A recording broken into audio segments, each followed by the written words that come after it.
16. What are 3 quick facts about yourself?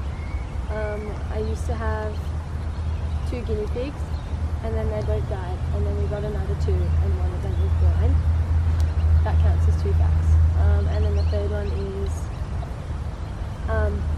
everyone in my family can drive partly. So basketball is like your passion sport, is it? Isn't that what drew you to it? One day when I was little, my parents wanted to get me out of the house for a day, so they gave me 2 flyers. One was for soccer wise and one was for Maccabi basketball, and I picked basketball, and since then I've been playing every day of my life. What drives you to always show up to the matches and games? Sometimes it just doesn't. I'll skip a few trainings when I need to, but ultimately it's my love for the sport, because there's nothing I want to do more than like play a game of basketball and have a good game. It's the best feeling in the world, and I can never get bored of it, so I just keep on going back every time. Do you see yourself playing it in the future? Hopefully, yeah. I don't ever want to stop. So what's like your thoughts on women in sport and like the issues surrounding that? I feel very passionate about it. I acknowledge that there's like a huge pay gap and a huge difference in how they treat the genders in sport, and I try and support it as much as I can, like by watching the WNBA as well as the NBA, and supporting them too. And it is something that needs to be tackled. It's really hard because everyone thinks it's fine, but it's something that needs to be brought up more. Do you think you see like inequality in like just the sporting environment you're generally in? I don't think it's inequality, but there's definitely a difference with like the participation between the girls and boys in sport. It's not like girls aren't allowed to participate, but they just don't, and that's like a culture surrounding sport that we need to abolish. So in reality, like you even see like more guys will be playing basketball, more girls will be playing netball. What do you think it's best to like enhance their quality and making each sport all right for each gender to play? I think BR's very good at it. There's still like the classic like the alumni boys play basketball and the alumni girls play netball. But we are very good at like trying to involve women in sport, and we have a lot of the sport department are women teachers, and it does create a good culture, but it is a struggle. Yeah. Do you think like a lot of BR students have a negative attitude towards sport? Yes, mainly before it becomes like an optional thing. Once it becomes optional, only the committed ones and the ones who love it will continue playing. But before that, it's like a bludge, or like if you can try and get out of it, you should, and stuff like that. It's really bad because a lot of the sport that you actually do is it's a fun time, and if you actually just did it, you could have some exercise too. So you're also involved in Hubbo. What do you like about this organisation? I like the informal education of Hubbo. It's just like the Mifgash at school, but it's just informal education, and it gives youth like power to control and educate others about what they think needs to be fixed. So what drew you to the movement? I started going when I was really young, and it was just a social thing. And as I grew older, it became less of a social thing and more of a like, I actually want to be here for the informative stuff. So I feel like you're very like involved and like you are very interested in social issues at the moment. What do you think is one of the biggest issues today? You've got your classic climate change and gender inequality and abortion, specifically in America.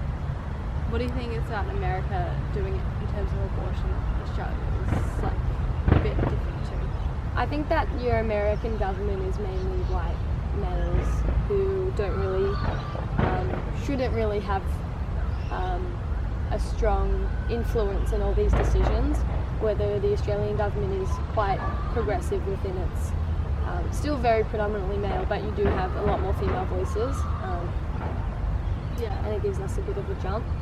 How do you think you would like put yourself out there to even join in with the issues?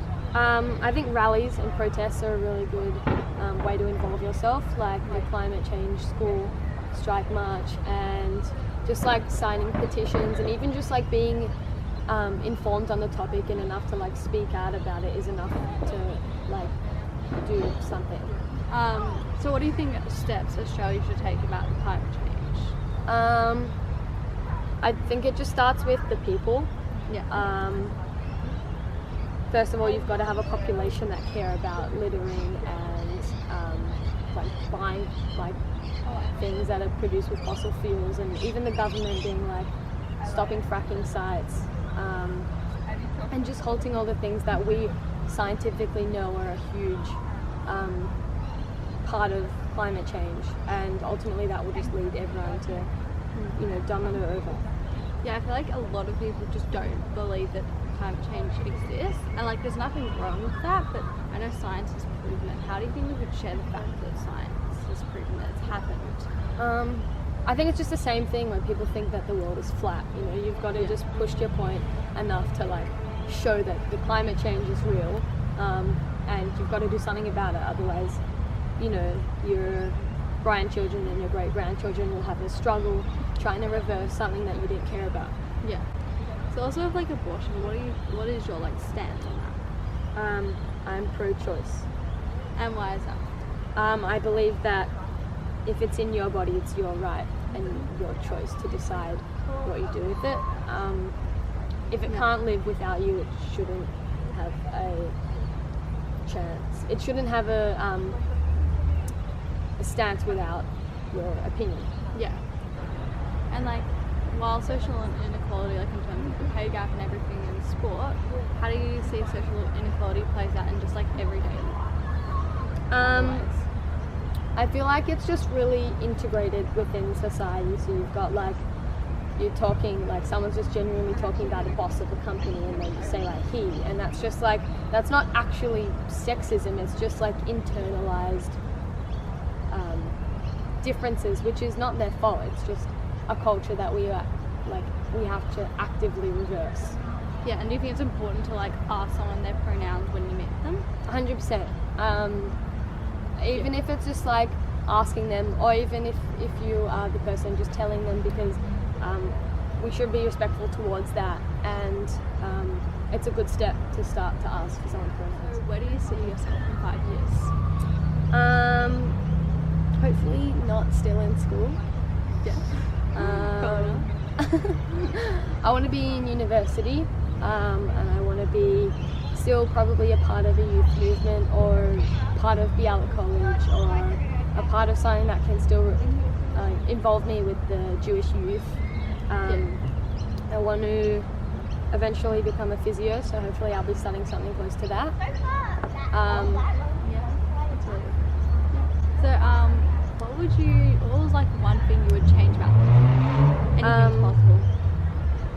There's a lot of things that I wish I could change, but if it was one, it's like an umbrella term. I think I wish I could just change people's outlook on problems within society, because if you change someone's outlook, you can change the perspective of the society to actually change the problem.